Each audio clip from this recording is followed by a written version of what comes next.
Pega essa. Deus não foi, não é e jamais será indiferente com aquele que ora com sinceridade de coração e propósito. Observe. Ele está pronto para ouvir a oração da fé. Ele vê as nossas lágrimas. Na voz do pastor Gilson Brito, este dia com Deus. Como sempre, vamos compartilhar. Vamos espalhar o verdadeiro sentido da vida. O primeiro amor, a palavra de Deus. Na voz do pastor Gilson Brito, este dia com Deus. Vamos que vamos.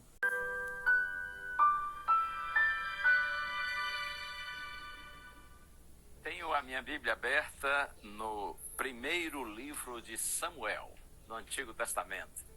E quero ler com você agora, capítulo 1, verso 10. Está escrito assim: Ana, com amargura de alma, orou ao Senhor e chorou muito.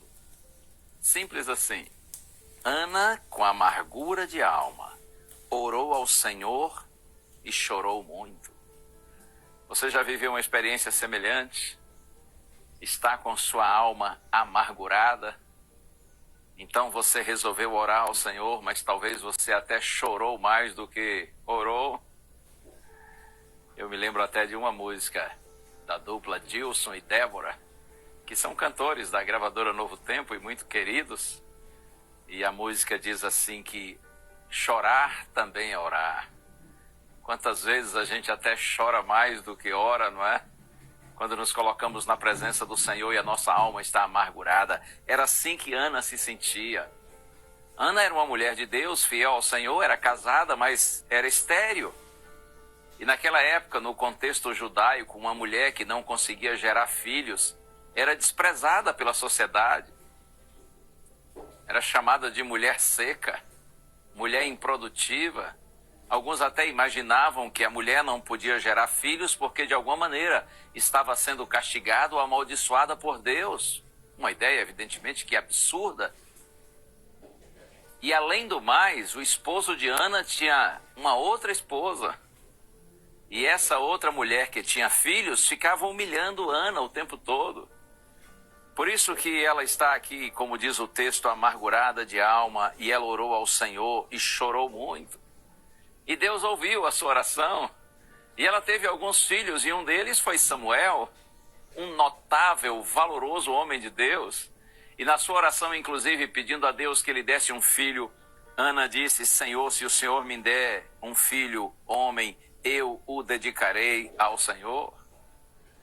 Outro dia, alguém escreveu assim: o sim de Deus abençoa, o não de Deus protege, o espera de Deus prepara. O Senhor, em sua infinita graça e sabedoria, Ele pode responder às nossas orações com sim, não ou espera. Mas acredite, em todo tempo, e independentemente da resposta, Deus está agindo para o nosso bem, para a nossa felicidade, mesmo que a princípio nós não compreendamos. Alguém disse: ora que melhora.